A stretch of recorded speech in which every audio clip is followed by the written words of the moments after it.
Hello दोस्तों, स्वागत है आज की एक नई वीडियो में। दोस्तों आज की इस वीडियो में हम कक्षा 10 हिंदी गद्य में संकलित डॉक्टर भगवत शरण उपाध्याय द्वारा लिखित अजंता चैप्टर के अभ्यास प्रश्न करने वाले हैं। तो वीडियो बहुत ज़्यादा इंपॉर्टेंट होने वाली है। इससे पहले हमने इस चैप्टर की संपूर्ण हिंदी व्याख्या आपको करा दिया है, जिसका लिंक हमने डिस्क्रिप्शन में दिया है, जा करके आप लोग उस वीडियो को देख लीजिएगा। तो चलिए बिना देरी के हुए आज इसके अभ्यास प्रश्न कर लेते हैं, क्योंकि एग्जाम की दृष्टि से ये बहुत ज़्यादा इंपॉर्टेंट चैप्टर है। ठीक है ना। तो पहला गद्यांश देखो क्या दिया गया है। पहले मैं गद्यांश एक बार पूरा पढ़ देता हूं, फिर उसके बाद इसके नीचे के क्वेश्चंस करेंगे। ठीक है ना। जिंदगी को मौत के पंजों से मुक्त कर उसे अमर बनाने के लिए आदमी ने पहाड़ काटा है। किस तरह इंसान की खूबियों की कहानी सदियों बाद आने वाली पीढ़ियों तक पहुंचाई जाए, इसके लिए आदमी ने कितने ही उपाय सोचे और किए। उसने चट्टानों पर अपने संदेश खोदे, तारों से ऊंचे धातुओं से चिकने पत्थर के खंभे खड़े किए, तांबे और पीतल के पत्थरों पर अक्षरों के मोती बिखेरे, और उसके जीवन मरण की कहानी सदियों के उतार पर सरकती चली आ रही है, जो आज हमारी अमानत विरासत बन गई है। ठीक है ना। अब देखो पूरे गद्यांश की व्याख्या मैंने आपको पूरे चैप्टर में, जब पूरे चैप्टर की व्याख्या कराई थी तो मैंने बताया था। ठीक है ना। यहाँ पर देखो उपर्युक्त गद्यांश का संदर्भ आपसे पूछा जाएगा एग्जाम में, तो संदर्भ कैसे लिखना है देख लीजिएगा। इस चैप्टर के आने वाले सभी गद्यांशों के लिए संदर्भ एक रहेगा, इसलिए मैं एक बार बताऊंगा, बार बार नहीं बताऊंगा। ठीक है ना। प्रस्तुत गद्यांश हमारी पाठ्य पुस्तक हिंदी गद्य में संकलित अजंता नामक पाठ से अवतरित है, जिसके लेखक भगवत शरण उपाध्याय जी हैं। ऐसे आपको एग्जाम में लिखना है इसका संदर्भ। ठीक है ना। आगे आने वाले प्रत्येक गद्यांश में सेम यही आपको संदर्भ लिखना है। अगला क्वेश्चन देखो, गद्यांश के रेखांकित अंश की व्याख्या करो। अब रेखांकित अंश की जहां से जहां तक है हमें केवल उतने की व्याख्या लिखना है, पूरे गद्यांश की व्याख्या लिखने में अपना टाइम खराब नहीं करना है। ठीक है ना। देखो यहाँ पर लेखक क्या कहते हैं कि जिंदगी को मौत के पंजों से मुक्त कर उसे अमर बनाने के लिए आदमी ने पहाड़ काटा है। लेखक कहते हैं कि आदमियों ने अपनी जिंदगी को मौत के पंजों से मुक्त कर मतलब मौत से बचाने के लिए, मौत के पंजों से मुक्त कर मतलब मौत से बचाने के लिए अर्थात अमर बनाने के लिए पहाड़ काटा है। पहाड़ काटा है मतलब अनेकों गुफाएं बनाई हैं, जैसे अजंता की गुफा। ठीक है ना।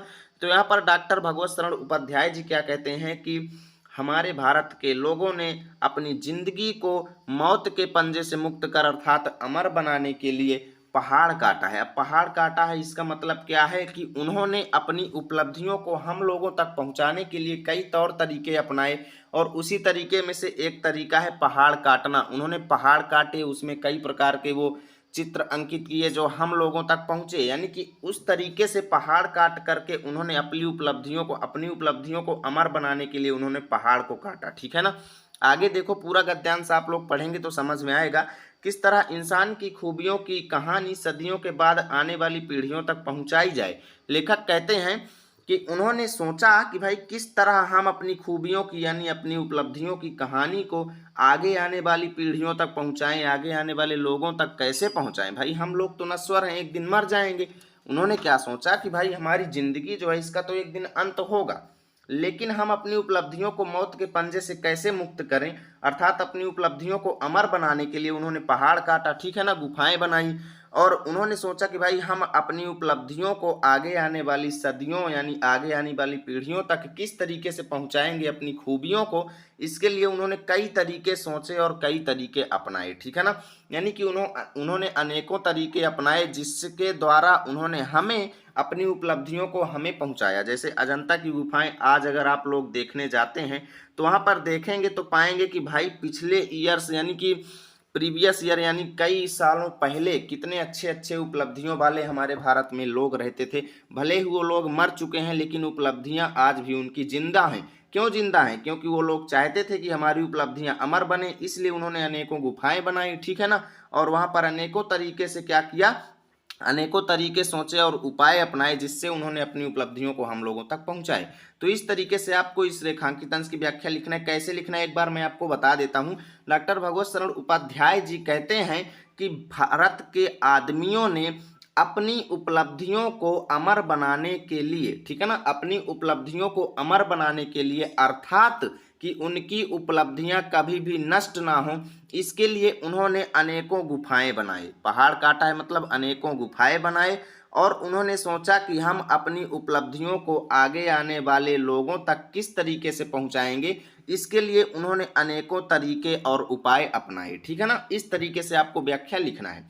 इंसान की विशेषताओं को पीढ़ियों तक पहुंचाने के लिए आदमी ने कौन कौन सी युक्तियां सोची और की हैं। तो यहाँ पर आप लोग देख सकते हैं कि उसने चट्टानों पर अपने संदेश खोदे, ताड़ों से ऊंचे धातुओं से चिकने पत्थर के खंभे खड़े किए, तांबे और पीतल के पत्थरों पर अक्षरों के मोती बिखेरे, और उसके जीवन मरण की कहानी सदियों के उतार पर सरकती चली आ रही है, जो आज हमारी अमानत विरासत बन गई है। तो यहाँ पर पूरा आपको नहीं लिखना है, केवल ये यहाँ तक आपको लिखना है, अक्षरों के मोती बिखेरे, ठीक है ना। यानी कि ये कुछ तरीके थे जो उन्होंने अपनाए। अगला क्वेश्चन देखो, इंसान की खूबियों को अगली पीढ़ियों तक पहुंचाने के लिए आदमी ने कौन कौन से उपाय किए। सेम वही क्वेश्चन है, दोनों का आंसर भी सेम होगा। अगला गद्यांश देखो, आप सभी के सामने दिख रहा है। और जैसे संग साजों ने उन गुफाओं पर रौनक बरसाई है, चितेरे जैसे रंग और रेखा में दर्द और दया की कहानी लिखते गए हैं, कलावंत छेनी से मूर्तें उभारते कोरते गए हैं, वैसे ही, ठीक है ना, वैसे ही अजंता पर कुदरत का नूर बरस पड़ा है, प्रकृति भी वहां पर थिरक उठी है। बम्बई, जिसको अब मुंबई कहते हैं, के सूबे में बम्बई और हैदराबाद के बीच विंध्याचल के पूर्व पश्चिमी दौड़ती पर्वतमालाओं से निचौंधे पहाड़ों का एक सिलसिला उत्तर से दक्षिण चला गया है, जिसे सह्याद्री कहते हैं। अजंता के गुहा मंदिर उसी पहाड़ी जंजीर को सनाथ करते हैं। देखो, उपर्युक्त गद्यांश का संदर्भ तो एक बार मैंने आपको जो पहले बताया हूँ, सेम वही आप लोग लिख लेना। गद्यांश के रेखांकित अंश की व्याख्या देखिए, मैं आपको बता देता हूँ, ठीक है ना। देखो, यहाँ से लेकर के रेखांकित अंश आपको यहाँ तक देखने को मिलेगा, ठीक है ना, यहाँ तक। तो चलिए मैं आपको एक एक चीज अच्छे से एक्सप्लेन करता हूँ। तो यहाँ पर भगवत शरण उपाध्याय जी कहते हैं कि अजंता की गुफाओं पर बने चित्रों में, चितेरे मतलब कलाकारों ने या कह लो चित्रकारों ने, चितेरे का मतलब होता है चित्रकारों ने, ठीक है ना। अजंता के बने हुए चित्रों में चित्रकारों ने जिस प्रकार रंग और उनकी रेखाओं में दर्द भरी कहानियां भरी हैं, यानी कि दोस्तों अजंता में बने हुए चित्रों में चित्रों में अनेकों दर्द और दया की कहानियां बनाई हैं, यानी कि उन चित्रों को देख करके हमें अनेकों दर्द और दया की कहानियां याद आती हैं। कलावंत छेनी से मूर्तें उभारते कोरते गए हैं। कलावंत यानी कलाकार जो है, छेनी क्या होता है, लोहे का एक औजार होता है जो इस तरीके का होता है, ठीक है ना, जिससे सरिया वगैरह काटते हैं। तो उन्होंने क्या कहा, भगवत शरण उपाध्याय जी कहते हैं कि कलाकार लोग अपनी छेनी से अनेक प्रकार की मूर्तियां उभारते कोरते गए हैं, मतलब मूर्तियों को बनाते गए हैं, ठीक है ना।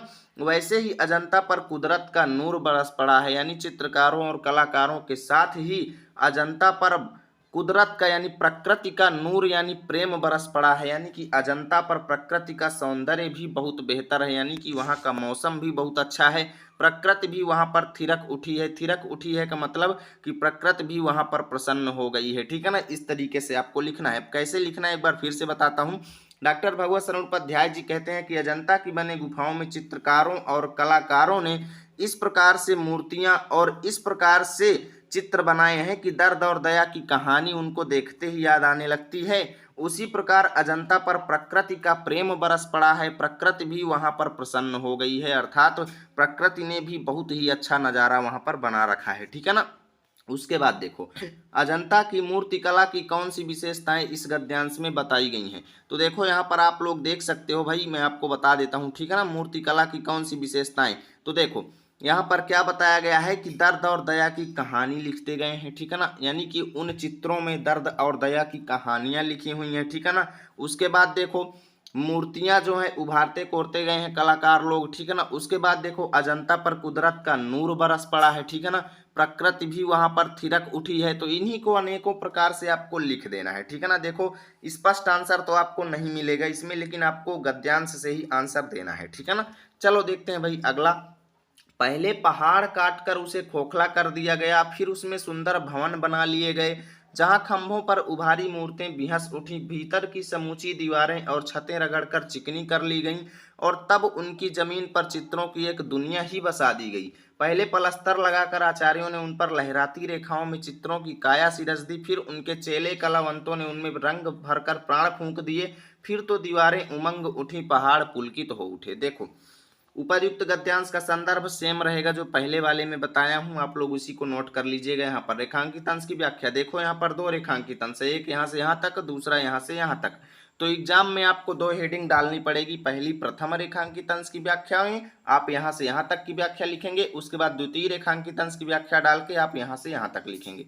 तो चलो भाई बताते हैं। यहाँ पर देखो डॉक्टर भगवत शरण उपाध्याय जी कहते हैं कि जो अजंता की गुफाओं की छतें हैं, ठीक है ना, आप लोग यहाँ से अर्थ निकालेंगे, ठीक है ना। तो अजंता की गुफाओं की जो छतें हैं उनको रगड़ कर चिकना कर लिया गया, ठीक है ना। और तब छतों पर, छतों की जमीन पर, ठीक है ना, जो छत चिकना कर लिया गया उसी में, ठीक है ना, उसी में चित्रों की एक दुनिया ही बसा दी गई, अर्थात अनेकों प्रकार के चित्र बना दिए गए, यानी कि वहां पर चित्रों का भंडार ही कर दिया गया, ठीक है ना। बस यहाँ से यहाँ तक ही लिखना है। तो यहाँ से आप लोग इसका अर्थ थोड़ा ले लेना तो आपको समझ में आ जाएगा कि अजंता की गुफाओं की जो छतें हैं उनकी जमीनों पर चित्रों की एक दुनिया ही बसा दी गई, अर्थात अनेकों चित्र बना दिए गए। द्वितीय रेखांकित अंश की व्याख्या में देखो, डॉक्टर भगवत शरण उपाध्याय जी कहते हैं कि उनके चेले कलावंतों ने उनमें रंग भरकर प्राण फूंक दिए, यानी कि उनके चेले कलावंतों मतलब कलाकारों ने अजंता में बने हुए चित्रों में अनेकों प्रकार के रंग भर करके, यानी अनेकों प्रकार से रंगीन बना करके प्राण फूंक दिए, मतलब सजीव कर दिए, यानी कि अलंकारिक चित्रों को भी उन्होंने सजीव जैसा बना दिया है, ऐसे लगने लगे हैं जैसे वो रियल में बने हुए हों, ठीक है ना। तो ये चीज है मेन, इस तरीके से व्याख्या लिखना है। पहाड़ों को किस प्रकार जीवंत बनाया गया, गद्यांश के आधार पर स्पष्ट कीजिए। देखिए पहाड़ों को किस प्रकार जीवंत बनाया गया, आप लोग यहाँ पर देख सकते हो कि चेले कलावंतों ने उनमें रंग भरकर प्राण फूंक दिए, ठीक है ना। इस तरीके से जो वो था वो क्या हो गया, जीवंत बनाया गया। जीवंत मतलब उनको सजीव कैसे बनाया गया, तो भाई उनमें रंग भरकर प्राण फूंका गया, ठीक है ना। तो प्राण फूंकने का मतलब है कि सजीव बनाया गया, ठीक है ना। अगला देखो, घ नंबर आप सभी के सामने दिख रहा है, कितना जीवन बरस पड़ा है इन दीवारों पर, जैसे फसाने आ जाए आपका भंडार खुल पड़ा हो, कहानी से कहानी टकराती चली गई है, बंदरों की कहानी, हाथियों की कहानी, हिरणों की कहानी, कहानी क्रूरता और भय की, दया और त्याग की, जहाँ बेरहमी है वहीं दया का समुद्र भी उमड़ पड़ा है, जहाँ पाप है वहीं क्षमा का सोता फूटा पड़ा है, राजा और कंगले, बिलासी और भिक्षु, नर और नारी, मनुष्य और पशु सभी कलाकारों के हाथे सिरजते चले गए हैं। हैवान की हैवानी को इंसान की इंसानियत से कैसे जीता जा सकता है, कोई अजंता में जाकर देखे। तो देखो गद्यांश के रेखांकित अंश की व्याख्या तो पूर्वत रहेगी, जो पहले वाले में बताया हूँ सेम लिख लेना। गद्यांश के रेखांकित अंश की व्याख्या देखो, गद्यांश का संदर्भ पूर्वत रहेगा, रेखांकित अंश की व्याख्या मैं आप लोगों को बताता हूं यहाँ से यहाँ तक है, ठीक है ना। देखो डॉक्टर भगवत शरण उपाध्याय जी क्या कहते हैं कि अजंता में बने हुए चित्रों में कितना जीवन बरस पड़ा है, बरस मतलब बरस पड़ा है मतलब दिखाई दे रहा है, बरसात मतलब बरसात हो रही है, ठीक है ना। बरसात होने का मतलब ये है कि दिखाई दे रहा है, सजीवता दिखाई दे रही है, जीवन मतलब सजीवता, सजीवता, ठीक है ना, सजीवता, जीवन मतलब सजीवता। तो यहाँ पर भगवत शरण उपाध्याय जी क्या कहते हैं कि अजंता में बने हुए चित्रों में कितना जीवन बरस पड़ा है, यानी बहुत ज्यादा सजीवता दिखाई दे रही है। कितना जीवन बरस पड़ा है का मतलब है कि बहुत ज्यादा सजीवता दिखाई दे रही है, ऐसा लगता है जैसे वो ओरिजिनल हो। इन दीवारों पर यानी अजंता की गुफाओं की दीवारों पर ऐसा लगता है जैसे फसाने अजायब का भंडार खुला पड़ा हो। फसाने अजायब मतलब आश्चर्यजनक कहानियों का, ठीक है ना, आश्चर्यजनक कहानियों का भंडार खुला हो, समूह खुला हुआ हो, ऐसा लगता है कि वहां के जो बने हुए दीवारों में जो चित्र हैं उनको देखकर ऐसा लगता है कि वहां पर आश्चर्यजनक कहानियों का भंडार खुला हुआ हो, ठीक है ना। कहानी से कहानी टकराती चली गई है, दीवारों में बने हुए चित्रों में एक कहानी से दूसरी कहानी उलझती चली गई है, यानी इस तरीके से चित्र बनाए गए हैं कि कहानी से कहानी उलझी उलझी हुई है। बंदरों की कहानी यानी बंदरों के भी चित्र बनाए गए हैं, हाथियों के भी चित्र बनाए गए हैं, हिरणों की कहानियां यानी हिरणों के भी चित्र बनाए गए हैं। कहानी क्रूरता और भय की, यानी कई चित्र ऐसे हैं जिनमें क्रूरता और डर भी दिखाया गया है, ठीक है ना। यानी कहीं क्रूरता का भाव दिखाई दे रहा है तो कहीं डर का भाव दिखाई दे रहा है दिए गए चित्रों में, तो कहीं दया और त्याग का भी भाव दिखाई दे रहा है। जो चित्र हैं उनमें कहीं दया की भावना दिखाई दे रही है तो कहीं त्याग की भावना दिखाई दे रही है। जहां बेरहमी है वहीं दया का समुद्र भी उमड़ पड़ा है, यानी कि कई चित्र ऐसे बने हुए हैं कि वहां पर बेरहम किया जा रहा है, बेरहम मतलब निर्दयालुता दिखाई गई है, और वहीं पर दया का समुद्र भी उमड़ा पड़ा है, और वहीं पर दया का समुद्र भी उमड़ा पड़ा है मतलब दया का बहुत ज्यादा वर्णन किया गया है, यानी कि दया का भाव भी झलक रहा है। यानी कि कई चित्र तो वैसे हैं कि उसी में क्या दिखाई दे रहा है, निर्दयालुता दिखाई दे रही है, और वहीं पर उसी चित्र में दया की भावना भी दिखाई दे रही है, यानी कि एक तरफ निर्दयालुता हो रही है तो दूसरी तरफ दया की भावना भरी पड़ी है। ऐसे चित्र बनाए गए हैं। जहां पाप है वहीं क्षमा का सोता फूटा पड़ा है। कई चित्र ऐसे हैं कि जिनमें पाप करते हुए दिखाई दे रहा है और वहीं पर क्षमा का सोता फूटा पड़ा है। क्षमा का स्रोत मतलब वहीं पर क्षमा का भाव भी दिखाई दे रहा है, माफी का भाव भी दिखाई दे रहा है। यानी कि कई चित्र तो ऐसे हैं जिनमें पाप दिखाई दे रहा है और वहीं पर क्षमा की यानी माफी की भावना भी दिखाई दे रही है। तो इस प्रकार के चित्र वहां पर बनाए गए थे, ठीक है ना। डॉक्टर भगवत शरण उपाध्याय जी कहते हैं कि भाई अजंता के चित्रों में एकदम सजीवता यानी सजीवता की बरसात हो रही है। इनके दीवारों पर बने हुए चित्रों को देखकर ऐसे लगता है जैसे आश्चर्यजनक कहानियों का भंडार खुला हुआ हो। चित्रों में बनी हुई कहानियां एक दूसरे से इस प्रकार उलझती चली गई हैं कि जिसमें कहीं पर कहानी क्रूरता और भय की दिखाई गई है तो कहीं दया और त्याग की भावना दिखाई गई है। उन चित्रों में कहीं पर बंदरों की कहानी, हाथियों की कहानी तो कहीं पर हिरणों की कहानियां दिखाई गई हैं। कई चित्र तो ऐसे हैं कि जिसमें एक तरफ बेरहमी यानी निर्दयालुता दिखाई दे रही है तो दूसरी तरफ दया का भाव दिखाई दे रहा है। कई चित्र ऐसे हैं जहां पर एक तरफ पाप हो रहा है तो दूसरी तरफ क्षमा की भावना दिखाई दे रही है, ठीक है ना। ऐसे व्याख्या लिखना है। दीवारों पर बने चित्र किन किन से संबंधित हैं। अब आप लोग यहाँ पर देखें तो दीवारों पर बने चित्र किन किन से संबंधित है तो आप लोग देख सकते हो कि राजा और कंगले, बिलासी और भिक्षु, नर और नारी, मनुष्य और पशु सभी कलाकारों के हाथे सिरजते चले गए हैं। इसका मतलब यही है कि राजा और कंगले, बिलासी और भिक्षु, नर और नारियों से संबंधित कहानियां वहां पर दिखाई दे रही हैं, ठीक है ना।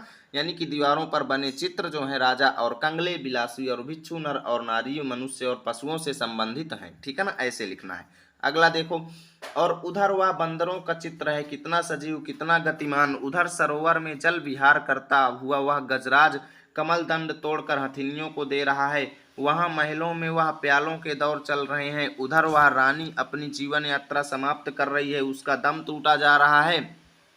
खाने खिलाने, बसने बसाने, नाचने गाने, कहने सुनने, वन नगर, ऊंच नीच, धनी गरीब के जितने नज़ारे हो सकते हैं सब आदमी अजंता की गुफाओं की इन दीवारों पर देख सकता है।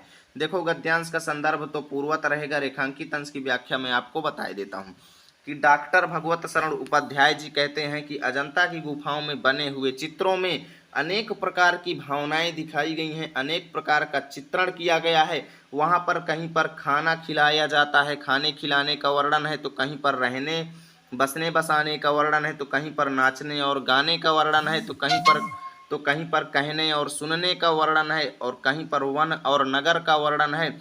कहीं पर ऊंच और नीच का यानी कि ऊंच नीच मतलब अमीर गरीब का और धनी गरीब के जितने नज़ारे हो सकते हैं, यानी कि जीवन से रिलेटेड अनेक प्रकार के नज़ारे यानी दृश्य जो हैं सब व्यक्ति अजंता की गुफाओं की दीवारों पर जाकर के देख सकता है। अब लिखेंगे कैसे, बात ये मायने रखती है, ठीक है ना। तो डॉक्टर भगवत शरण उपाध्याय जी कहते हैं कि अजंता की दीवारों पर बने हुए चित्रों में तो कहीं पर खाने खिलाने का, कहीं पर बसने बसाने का, कहीं पर नाचने और गाने का, कहीं पर कहने और सुनने का, कहीं पर वनों और नगरों का, कहीं पर ऊंच नीच और कहीं पर धनी और गरीबों के जितने भी नज़ारे यानी जितने भी प्रकार के दृश्य हो सकते हैं उन सब का वर्णन किया गया है। ऐसे आपको लिखना है। आदमी अजंता की गुफाओं की दीवारों पर क्या देख सकता है, आप लोग यहाँ से यहाँ तक सेम लिख देना, बस यही रहेगा, ठीक है ना। यानी जितने भी नज़ारे हैं वह सब आदमी अजंता की गुफाओं में देख सकता है, ऐसे लिख देना। अगला देखो, अजंता संसार की चित्रकलाओं में अपना अद्वितीय स्थान रखता है। इतने प्राचीन काल के, इतने सजीव, इतने गतिमान, इतने बहुसंख्यक कथा प्राण चित्र कहीं नहीं बने। अजंता के चित्रों ने देश विदेश सर्वत्र की चित्रकला को प्रभावित किया। उसका प्रभाव पूर्व के देशों की कला पर तो पड़ा ही, मध्य पश्चिमी एशिया भी उसके कल्याणकार प्रभाव से वंचित ना रह सका, ठीक है ना। देखो यहाँ पर लेखक क्या कहते हैं कि अजंता जो है, देखो उपर्युक्त गद्यांश का संदर्भ तो भैया पूर्वत लिख देना। रेखांकित अंश की व्याख्या में दो रेखांकित अंश है, यहाँ से और यहाँ से, ठीक है ना। दो रेखांकित अंश है तो प्रथम द्वितीय हेडिंग डाल के लिखेंगे।